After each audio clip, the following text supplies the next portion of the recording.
자, 그럼 1세션의 두 번째 강의를 시작하겠습니다. 두 번째 강연은 남재우 자본시장연구원 연구위원께서 해주시겠습니다. 강연의 주제는 사적연금제도의 현황과 과제입니다. 약간 앞에서 저 회장님 말씀해 주신 공적연금과 이제 다층연금 체계 얘기부터 먼저 짧게 하고 들어가도록 하겠습니다. 저도 지금 개인적으로 국회 공적연금 개혁 특위의 민간 자문위 그거 활동도 하고 있고요. 아시는 것처럼 지금 연금 특위에서는 약간 전문가들이 두 파로 나뉘어 있어요. 흔히 말하는 재정 안정화파하고 소득 보장 강화파하고, 그렇게 해서 이제 재정 안정화 쪽은 조금 더 연금 개혁의 방점을 재정 안정화에 두고 있는 그런 식인 거죠. 물론 이제 재정 안정화가 연금 개혁의 목표는 당연히 아니겠죠. 재정 안정화 시키려고 만든 제도가 아니니까. 하지만 또 재정 안정화라는 게 연금 개혁에서 절대 간과할 수 없는 제약 조건인 건 분명한 것 같습니다. 소득 대체율, 소득 보장 아무리 하려고 해도 줄 돈이 없는데 그게 가능하지는 않으니까요. 근데 재정 안정화 관점에서 보면은 개인적으로도 그렇고 계속 주장하고 있는 게 결국 보험료, 그리고 운용 수익률, 그리고 정부의 재정 지원, 그렇게 세 가지 축인 것 같습니다. 근데 간단하게 생각해 보면은 그래요. 재정이 고갈될 것이다. 이게 지속 가능하지 않다라고 염려하는, 그러니까 지속 가능하려면 사실 낸 만큼 받으면 되는 거죠. 낸 만큼 받으면 되는데 지금 문제는 낸 거보다 많이 받는다라는 거죠. 그래서 이제 그거를 안정화시키려면은 당연히 내는 걸 더 많이 내면 될 것이고요. 그래도 더 많이 받겠다라고 하면 그 부분은 어떻게 보면 운용 수익률이 책임을 져야 되는 거죠. 내가 낸 것보다 나중에 더 많이 받으려면 그 사이에 많이 증식을 시켜야지 더 많이 받을 수 있을 거잖아요. 근데 지금 우리 국민연금은 그렇게 보험료를 올리고 수익률을 높여도 더 많이 받는, 내지는 재정이 안정화되지 않는 구조예요. 그게 이제 흔히 말하는 인구 구조 때문에 그런 거죠. 지금 계속 회장님이 말씀하셨던 것처럼 공적연금, 국민연금은 세대 간 부양을 전제로 해요. 그러니까 근로세대가 은퇴세대를 먹여 살려야 되는 그런 구조인 거죠. 근데 이제 문제는 다들 잘 아시는 것처럼 근로세대 대비 은퇴세대가 계속해서 늘어나고 있다는 거죠. 돈 내는 근로세대가 점점 줄어들고 있다는 거, 흔히 말하는 노인 부양비 얘기입니다. 예전에는 젊은 사람 2명이 노인 1명을 먹여 살리면 됐었는데 이제 앞으로는 근로자 1명이 노인 2명을 먹여 살려야 되는 그런 시대가 온다라는 거죠. 근데 공적연금은 계속해서 이제 사회적 계약, 세대 간 부양을 전제로 하는 사회적 계약이다라고 말씀을 하셨는데, 회장님께서도. 근데 지금 같은 상황, 계속해서 청년 세대가 줄어드는, 돈 내는 사람이 줄어드는 상황에서는 글쎄요, 그런 사회적 계약이, 약속이 지켜지기가 힘들겠죠. 지금 국민연금도 이제 기금을 고갈시키고 부가 방식으로 가면 된다라고 많이들 얘기하는데, 국가가 보장하는 공적연금이 지금 못하는 사태는 절대 없다. 부가 방식으로 가면은 그때 걷어서 그때 주면 된다라고 얘기를 하는데, 지금 흔히 부가 방식 비용률이라 그러죠. 그러면 얼마나 걷어야지 줄 수 있느냐? 그게 맥시멈으로는 한 30%까지 올라가는 걸로 그렇게 되어 있죠. 그러니까 그게 그럴 수밖에 없는 게 인구가 계속 근로세대가 줄어드니까요. 사실 지금 독일 포함해서 유럽의 선진 복지 국가들도 굉장히 아까 화려한 과거를 말씀 주셨습니다만 2000년대 들어서는 그들도 역시나 어려워지고 있죠. 부가 방식 공적연금이라는 게 인구 구조 변화에 굉장히 취약하거든요. 그들도 노인 부양비가 올라가는 건 마찬가지고, 예전처럼 계속해서 인구가 늘어나는 상황이면 더 많이 줄 수 있죠. 부가 방식이 아무 문제 없이 지속될 수 있는데 이렇게 그 젊은 세대 인구가 줄어드는 상황에서는 부가 방식이라는 게 유지될 수가 없기 때문에 그래서 이제 그런 유럽 복지 국가들도 부가 방식 연금 제도에서 적립 성격을 강화하려고 하죠. 그러니까 원래 부가 방식은 적립금, 기금이라는 게 쌓이지 않는 제도인데 거기에 정부가 재정을 투입을 해서 추가적으로 어떤 기금을 만들려고 하죠. 인구 구조가 그렇게 변화하는 상황에서는 어쩔 수 없는 선택인 것 같습니다. 그러면서 이제 어떤 그 적립 성격을 강화하는 의미로 사적연금이 얘기가 되는 것 같습니다. 사적연금이라는 것은 기본적으로 적립 방식이고요. 그러니까 세대 간 부양이 문제가 되는 인구 구조 변화에서 사적연금, 퇴직연금, 개인연금은 세대 내 자금 이동이죠. 그러니까 내가 젊었을 때 모아놓은 돈을 내가 늙어서 쓰겠다라는 게 사적연금이기 때문에 어떤 인구 구조 변화에 따른 세대 간 부양의 문제가 없는 거죠. 내가 적립을 더 많이 하면 되는 거니까. 그렇게 해서 두 가지, 결국에는 이제 공적연금에서 적립금, 기금의 역할이 중요해진다라는 거, 그리고 사적연금에서 적립을 더 많이 해야 된다라는 거, 그 두 가지 명제가 나오는 것 같습니다. 요 인구 피라미드는 뭐 많이 보시는 걸 텐데 이게 이제 연금제도에 굉장히 큰 영향을 미치죠.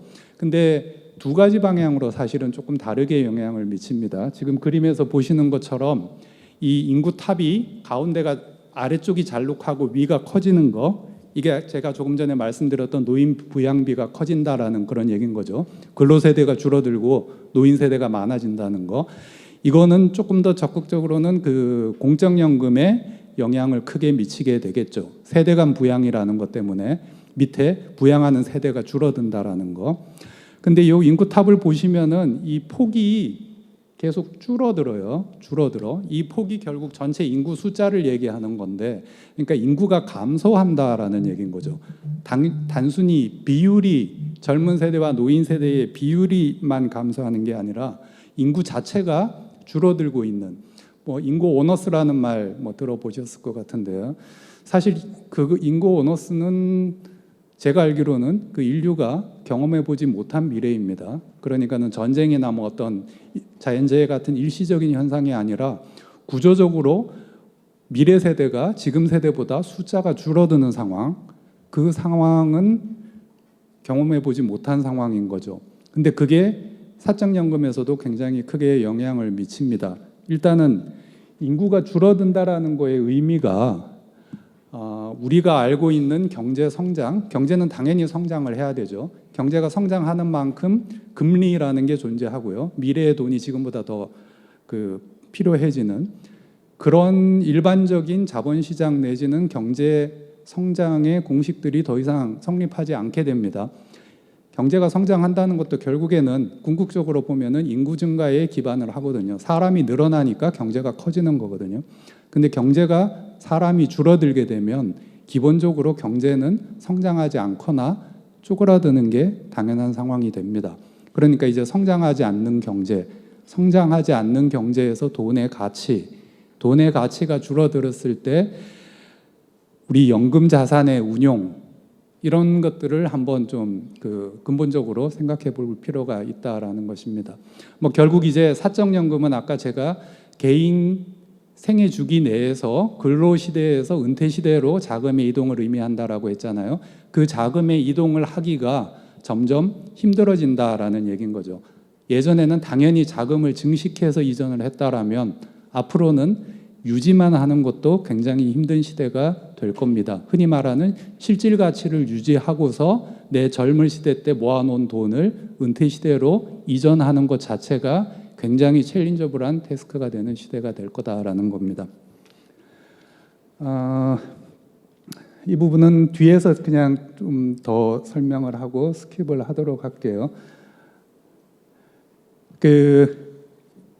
현황과 문제점, 그리고 그로 인한 이제 어떤 정책적인 대응, 뭐 제도 개편, 뭐 이런 부분들을 조금 축약적으로 말씀을 드리겠습니다. 워낙 많이 말씀드렸던 내용들이고 잘 아시는 내용이기 때문에요. 퇴직연금, 오늘 제가 사적연금으로 잡았지만 주로 아마 퇴직연금에 대해서 말씀드리게 될 것 같습니다. 개인연금 부분은 약간 사족처럼 조금만 붙이게 될 것 같고요.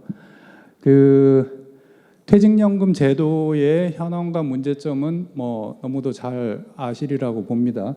그러니까 그 퇴직금 제도, 굉장히 역사가 오래된 퇴직금 제도에서 퇴직연금 제도로 지금 전환이라 그럴까요?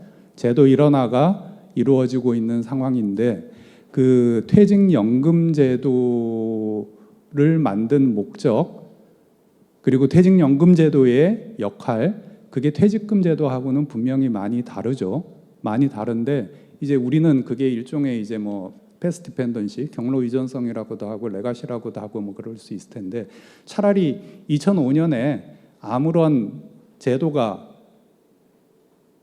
노후소득 관련된 제도가 없는 상황에서 새롭게 퇴직연금 제도가 만들어졌으면 그 제도 개편이 조금 더 수월할 수 있지 않았을까 하는 생각이 들 정도로, 그 이전에 퇴직금 제도가 갖고 있던 어떤 그 유산이 계속해서 퇴직연금 제도 발전에 좀 걸림돌이 되고 있는 상황인 것 같습니다. 하여간 이제 퇴직금 제도가 있던 상황에서 퇴직연금 제도를 도입할 때 가장 그 명시적인 목적은 그거였어요. 그러니까 기업의 도산으로부터 그 수급권을 보호하기 위해서, 예전에 퇴직금은 뭐 잘 다들 기억하시겠지만 퇴직금이라고 해서 한 달치 월급을 기업이 따로 쌓아두는 거를 사내 유보를 했죠. 그러니까 기업 내에다가 뒀었다라는 거죠. 그게 다들 아시는 것처럼 장부상에 항목으로만 있고 실제 돈은 없는 상황. 그런 상황에서 이제 기업이 도산을 하게 되면 그 퇴직금을 못 받게 되는 상황. 그래서 퇴직연금 제도를 도입할 때 가장 큰 차이가 사회에 적립을 한다라는 게 아마 가장 큰 차이였을 겁니다. 그렇게 해서 이제 기업 도산으로부터 근로자의 수급권을 보호하겠다. 근데 일단 그 목적 자체가 지금 전혀 이루어지지 않고 있는 상황인 거고요. 그러니까는 보통 많이 하는 퇴직연금 제도의 그 가입률, 도입률, 근로자 단위로 표현할 때는 가입률이라는 용어를 쓰고요. 사업장 단위로 표현할 때는 이제 도입률이라는 표현을 쓰는데, 이게 굉장히 좀 차이가 나죠. 결국 이제 300인 이상 대규모 사업장 위주로 퇴직연금 제도에 가입이 되어 있고, 중소영세기업이라고 할 수 있는, 그러니까 앞에서 퇴직연금 제도를 도입한 목적, 기업 도산으로부터 근로자의 수급권을 보호하겠다라는 대상이 되는 중소영세기업은 퇴직연금 제도에 막상 보호를 받지 못하는, 가입이 되어 있지 않은 상황. 뭐 이게 이제 그 제도 일원화 내지는 사각지대의 문제입니다. 퇴직연금 제도를 만든 목적이 전혀 이루어지지 않고 있는 상황인 거죠. 그리고 제도 유형별로는 뭐 DB 중심, 사실 DB 중심이라는 게 문제가 되는 건 아닙니다. 하지만 그것도 이제 퇴직금 제도에서부터 연유되었다라는 걸로 인해서 다른 나라와는 다르게 우리나라는 DC가 아닌 DB 중심의 연금 제도로 되어 있고요. 뭐 다들 그 많이 아시는 것처럼 퇴직연금 제도의 가장 큰 문제점은 이제 저조한 운용 수익률이라는 거.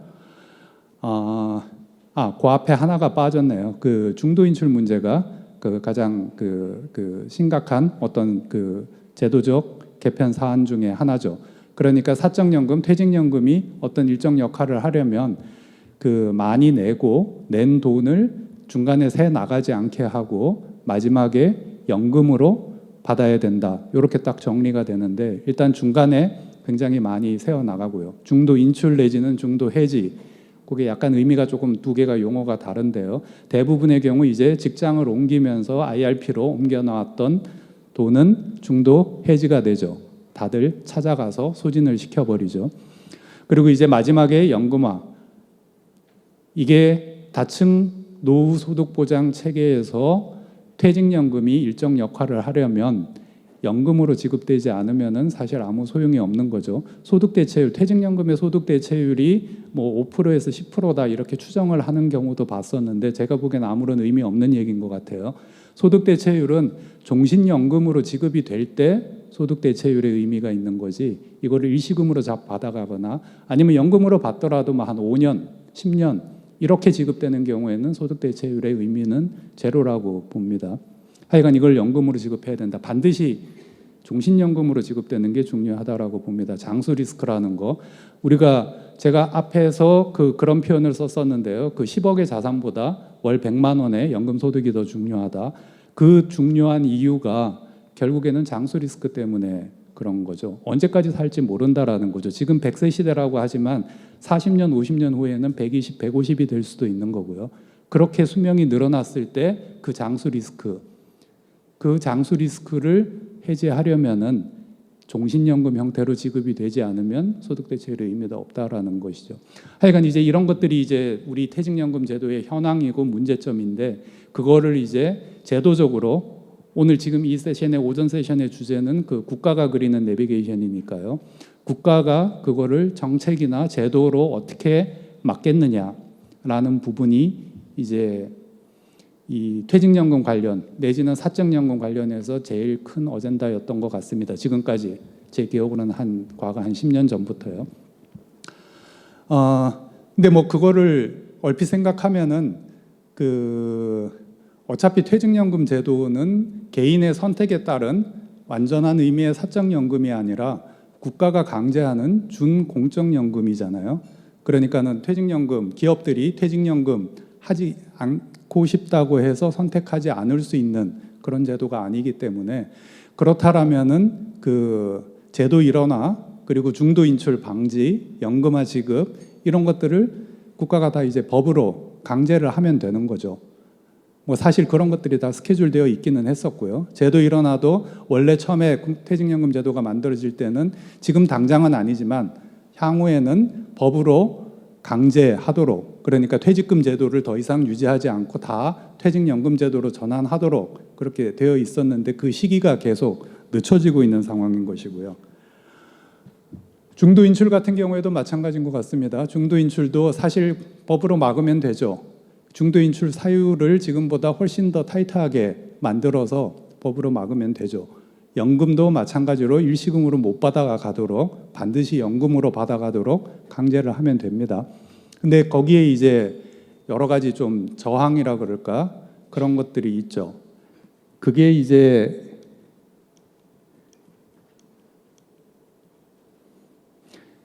저는 일종의 이제 어떤 사회적 신뢰의 문제가 아닌가라고 생각을 합니다. 그렇게 해서 제가 이제 보통 이제 대표적으로 제도 신뢰, 투자 신뢰 두 가지 신뢰 강화를 통해서만 달성될 수 있는 목표다, 뭐 이렇게 얘기를 하는데요.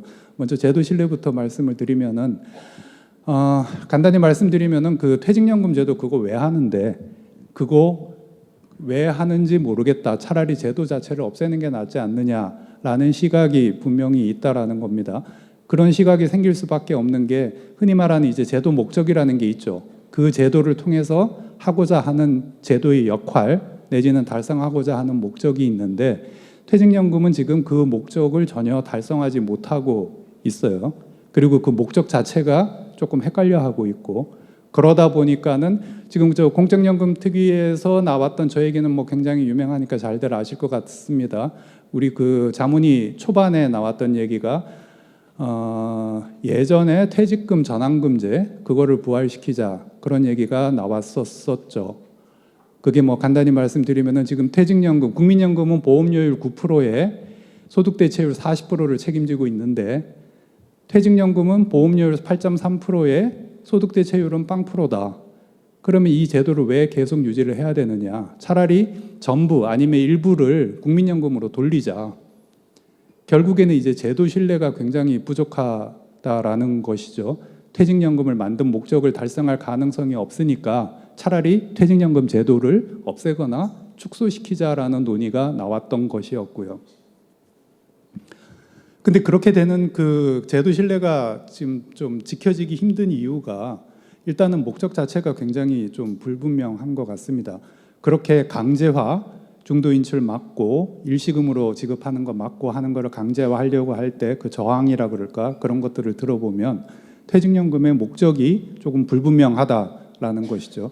뭐 1차적으로 연금화를 반대하는 사람들의 그 근거, 논리라 그럴까요? 그거 중에 하나가 퇴직연금의 목적을 그 가교연금으로 생각하는 경우가 있는 것 같습니다. 지금 뭐 흔히 말하는 그 연금 크레바스가 있죠. 정년이 60세인데 국민연금의 지급 시기는 이제 65세로 아마 연장이 되고 68세, 70세까지 더 늦춰질 가능성도 있고요. 그 사이 기간 5년에서 8년 사이는 뭘 먹고 살겠느냐. 그 연금 크레바스를 메워줄 수 있는 가계연금이 퇴직연금이 돼야 되는 거 아니냐. 뭐 이런 식의 주장이 있습니다. 그러면 퇴직연금을 종신연금화하는 거는 불가능하죠. 그래서 소득대체율에서 일정 수준 역할을 해야 된다라는 주장도 사실 무색해지고요. 그리고 중도인출 방지 같은 경우에도 마찬가지예요. 중도인출 방지도 그 법으로 강제를 하게 되면 아주 그 긴급한 상황이나 그 중도 해지의 가장 큰 사유는 주택 구입이에요. 주택 구입. 우리나라는 지금 퇴직연금의 중도 인출 사유로 주택 구입을 허용을 하고 있기 때문에 쉽게 말해서 내 집을 사려고 하는데 퇴직연금 내가 모아놓은 내 돈인데 그거를 왜 못 쓰느냐. 뭐 그런 그 주택 구입 사유. 그 외에 이제 급격한 어떤 건강 악화나 그 굉장히 긴급한 생활 자금이 필요로 할 때 퇴직연금을 쓸 수 있게 해야 된다라는 거죠. 그걸 법으로 막으면 안 된다. 근데 뭐 잘 아시는 것처럼 이렇게 실직이라든지 급격한 생활 곤란 이런 것들로 인한 긴급한 자금 수요 이런 거는 그 국가의 다른 사회 안전망들 여러 가지 사회 복지제도 장치들 이런 것들로 서포트 돼야 되는 부분들이죠. 근데 그게 우리나라가 부족하다 보니까 퇴직연금이 그 역할을 하고 있다. 그런 거죠. 그런 식으로 해서 이제 퇴직연금이 다른 목적, 노후소득 보장을 위한 다층연금 체계에서 일정 수준 소득 기여에 기여를 해야 된다라는 본연의 역할 외에 다른 역할, 다른 목적들이 계속 강조가 되면 결국에는 다 소진되고 퇴직연금 제도는 제도 목적을 달성할 수 없는 그런 제도가 될 겁니다. 그러면은 당연히 이제 그때 가서는 도대체 퇴직연금 제도 왜 만들었느냐라는 얘기가 나올 것이고요. 그래서 일단은 그런 제도 목적을 명확히 해서 제도 신뢰를 확보하는 게 중요하다라고 보고요.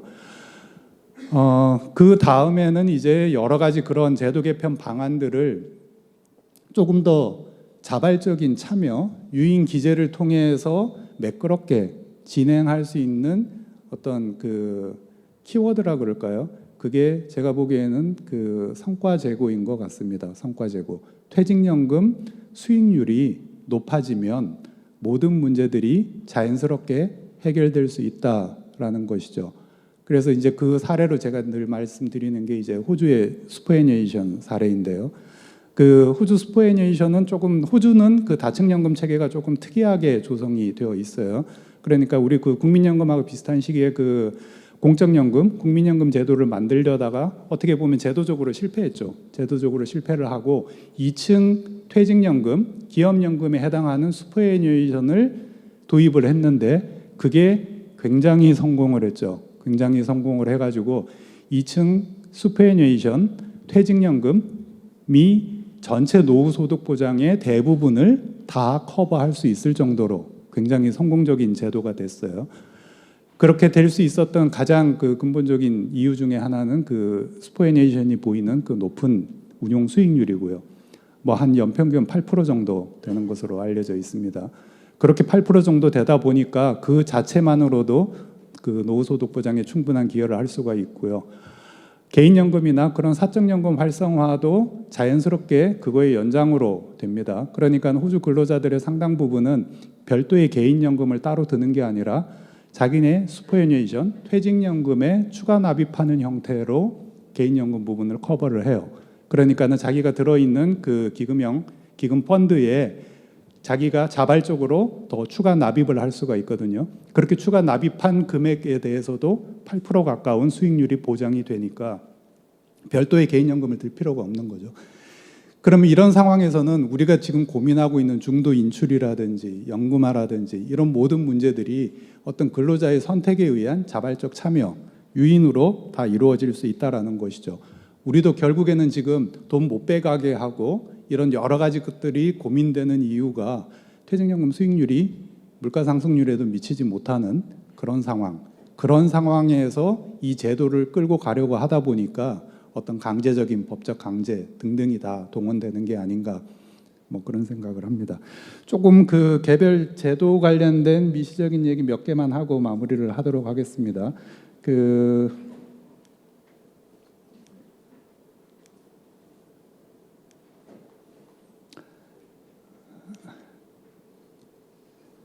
그 디폴트 옵션하고 같이 얘기를 할게요. 그 최근에 그 퇴직연금에 디폴트 옵션 제도가 도입이 되었죠. 그래서 아마 오후 세션에서는 그 부분에 관련된 뭐 말씀도 많으신 걸로 알고 있습니다. 지금 그 기대가 굉장히 큰 상황이고요. 뭐 디폴트 옵션은 다들 잘 아시는 것처럼 궁극적으로는 그 퇴직연금의 저조한 운용 수익률을 높이기 위한 목적이다. 뭐 조금 더 구체적으로 들어가면은 원리금 보장에 편중되어 있는 퇴직연금 포트폴리오에서 실적 배당 상품의 비중을 높여서 우리가 흔히 말하는 그 위험을 조금 더 테이크해서 리스크 프리미엄을 가져가자. 결국 수익률을 더 높일 수 있도록 만든 제도적 장치가 디폴트 옵션이다. 그렇게 되어 있는데요.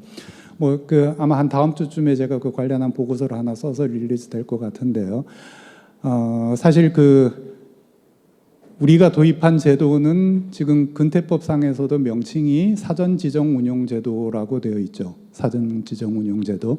그 법상에는 디폴트 옵션이라는 표현이 전혀 없어요. 전혀 없는데 많은 분들이 특히 사업자분들은 그런 걸 굉장히 공감하고 계실 텐데 이번에 도입된 제도는 사실 디폴트 옵션이 아니에요. 디폴트 옵션이 될 수 없는 사전지정운용제도예요.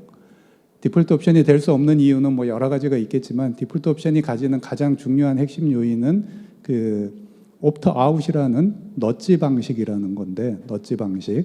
그러니까 개인이 아무런 선택을 안 했을 때 자연스럽게 자동으로 편입이 되는 옵트아웃 구조라는 게 디폴트 옵션의 가장 중요한 핵심인데 우리 사진 지정 운용 제도는 뭐 일종의 옵트인으로 설계가 됐어요. 근로자가 선택을 하도록 되어 있고 근로자가 어떤 의사결정이나 운용 지시를 하지 않으면 아무것도 작동하지 않는 구조이기 때문에 이건 디폴트 옵션이라고 볼 수가 조금 없어요. 그래서 이제 디폴트 옵션이 아닌 사전 지정 운용 제도로서 어떻게 하면은 조금 더 제도의 역할을 하겠느냐 뭐 그런 관련으로 뭐 제가 글을 하나 썼는데요. 하여간 디폴트 옵션이 될 수 없었던 이유는 지금 우리 그 퇴직연금의 어떤 지배구조 계약형 지배구조 하에서는 정상적인 의미의 디폴트 옵션을 도입하는 게 거의 불가능했었습니다. 과거 한 5년 가까이 제가 그 논의를 했던 거를 지켜보면 결국에는 이제 이 온전한 의미의 디폴트 옵션은 그 기금형 지배구조, 기금형 퇴직연금의 도입 뭐 이것과 맞물려 있는 사안이 아닌가. 그래서 이 부분에 대한 논의가 조금 더 필요하다라는 주장이고요. 그거의 일환으로 도입된 게 그 중퇴기금이 있죠. 중퇴기금. 지금 근로복지공단에서 하고 있는 중소퇴직연금기금이라는 게 있는데 저는 이게 굉장히 중요한 제도적 진전이고 변화다라고 봅니다. 그러니까 지금 중소영세 사업장들이 아직까지 이제 조만간 중소영세 사업장들이 퇴직연금 제도로 강제 전환이 될 텐데 그들은 대부분 DB 스킴을 제공을 못할 거예요. 아마 대부분 다 DC로만 한정이 될 텐데 그들의 상당 부분이 제가 보기에는 저 중퇴기금에서 흡수를 해야 되지 않을까 그렇게 생각을 합니다. 그러면 이제 30인 미만 사업장에서 50인 100인까지 당연히 확대가 돼야 될 것이고요. 저 중퇴기금이 제대로 잘만 운용이 된다라면 우리 지금 열악한 그 DC 환경, 우리나라 퇴직연금 제도에서 DC는 DB에 비해서 굉장히 불리하고 열악한 제도예요. DB, DC 선택할 수 있는데 DC를 선택하는 사람들은 굉장히 손해를 보고 선택을 한다라고 생각을 하셔야 돼요. 그런데 향후 확대되는 스킴은 다 이제 DC 위주로 확대될 거다라고 한다라면 거기에서 저 중퇴기금의 역할이 굉장히 중요할 거다라고 봅니다. 그러면은 공적연금에서 어떤 국민연금공단이 하는 역할을 이 사적연금, 퇴직연금에서는 저 중퇴기금이 그 역할을 해야 된다라고 보고요. 일종의 그 DC의 어떤 그런 불합리함을 좀 극복하기 위해서 그 연금 선진국에서는 흔히 그 하이브리드형 DC라는 그 제도들을 많이 도입을 해요. CDC, 뭐 콜렉티브 DC. DC를 근로자 개인이 각각이 운용하는 게 아니라 모아서 운용을 한다라는 의미의 콜렉티브 DC, 뭐 이제 그런 식의 내지는 뭐 노셔널, NDC 뭐 등등의 이제 어떤 변형된 형태의 DC 제도를 많이 도입하는데 그런 제도들이 도입되는 것도 결국 DC가 어떤 면에서는 굉장히 불합리한 제도이기 때문에 보완 장치들이 도입이 되는 거죠. 그 CDC의 대표적인 사례가 저 지금 중퇴기금이고요. 그러니까 DC인데 개별 근로자가 운영하는 게 아니라 그걸 집합해서 모아서 운영하는 형태 CDC. 저런 형태의 하이브리드 DC가 많이 도입이 돼야 되고 그거에 가장 이제 첫 시작으로 중퇴기금이 시작이 되었는데 저 중퇴기금이 CDC의 아주 성공적인 사례로 자리를 잡게 된다라고 하면 우리 그 퇴직연금의 향후 어떤 뭐 그 시발점이 발전의 시발점이 될 수 있지 않을까 그렇게 생각을 합니다. 네, 이상 발표 여기서 마치겠습니다. 고맙습니다.